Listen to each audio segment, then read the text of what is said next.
now we come to that section you've been waiting for. What's going to happen when Jacob meets Esau? Well, Jacob has left Laban. They've made a truce. He's headed home as God commanded him to do. He's tried a lot of things in the flesh to try to prepare himself for his meeting with Esau. He's sent messengers out ahead, and they've come back and said Esau's coming to meet you with 400 men.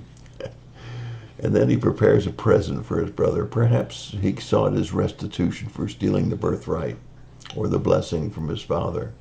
Nevertheless, he sends out 200 goats, female, 20 male, 200 ewes, 20 rams, 20 milking goats, camels and their colts, and 20 female donkeys and 10 male donkeys. He sends them in groups so that Esau would meet first the goats, then the ewes, then the camels, and then the donkeys. Each time being sent as a present.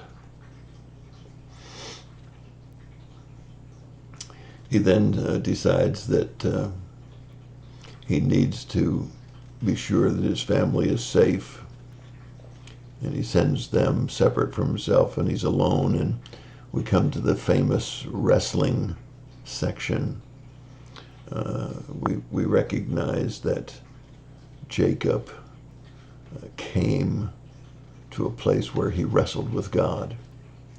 Maybe it was about this situation, or maybe it was about his whole life up to this point. Now, this isn't a wrestling for salvation. This is a wrestling for surrender to lordship. We're all in the flesh.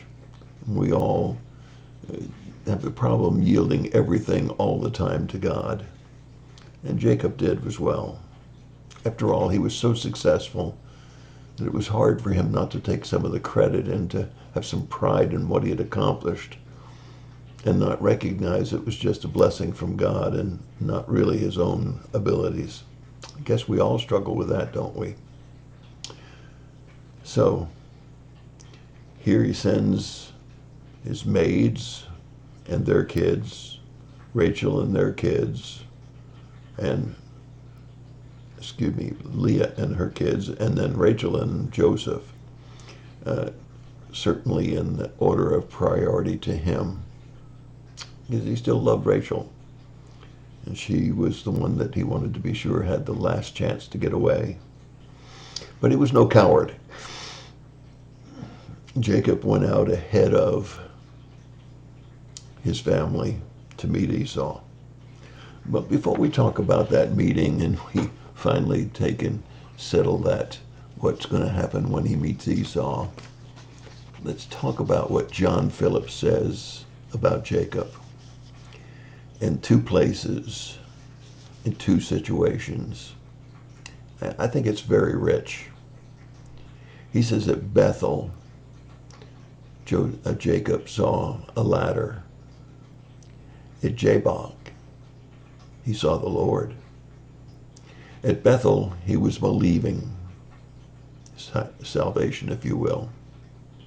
At Jacob, he was broken. At Bethel, he saw the Son of God, and he became the saint of God at Jacob. He had a spring in his step at Bethel, but he had a lasting limp in his walk at Jacob. He died to sin at Bethel, but he died to self at Jacob.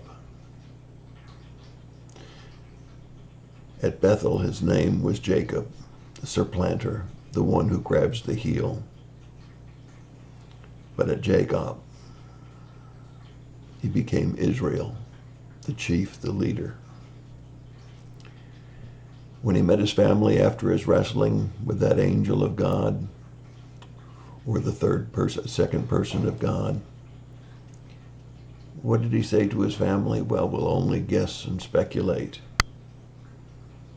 But he might have said something like this: I met with God, and I'll never walk the same. Yes, surrendering to lordship is a very important thing. But it's something that we have to do moment by moment, day by day, week by week, month by month. And it's so hard because when we achieve and when we're blessed, we have a misfortune of having pride get in our way and we take credit for it instead of giving all of the credit to God. So what happened when Jacob met Esau? Well, the first thing that happened was he humbled himself. You see, the brokenness that he found when he wrestled with God, he recognized his wrong. Even though God had foreseen or foreordained what was going to happen with Esau and Jacob, Jacob recognized that he was a conniver, that he had stolen the birthright. He had deceived his brother, deceived his father, lied. And he bowed down 7 times to Esau. When Esau saw that he was a changed man, he ran and he met Jacob. They embraced and kissed. Now, if you're not careful, you can read into all of that Esau was also a changed man. But really, if you examine and study both men, you'll see that God continues to show Jacob in spiritual things, and Jacob continues to acknowledge God. But anytime you examine Esau, you'll find no such acknowledgement of God or God's ways or God's things. He had a brotherly love, but it was not a godly love. Jacob was touched by God. He was saved by God. He was broken by God. He understood lordship. Unfortunately, Esau never would understand the things of God. 2 brothers, twin brothers, oh so different. One that walked with God with a limp because he was saved and broken, surrendered to God. Perfect? Absolutely not. We're going to see that in the coming chapters. But Esau never knew God. And although he prospered and although he did the right thing with his brother, unfortunately, we have to believe that he was as lost could be. And we have the confirmation in Romans chapter 9, verse 13, where it says, God loved Jacob, but he hated Esau. Now, hate's a strong word, but you understand what I'm saying. The blessings of God were on Jacob, and Esau rejected God. We hate to think about people that we know and that we like going and spending an eternity in hell because they rejected God. But that doesn't change what the scripture says. Those that believe have eternal life. Those that believe not have not eternal life. And that's my thought for the day. God bless you and have a great day.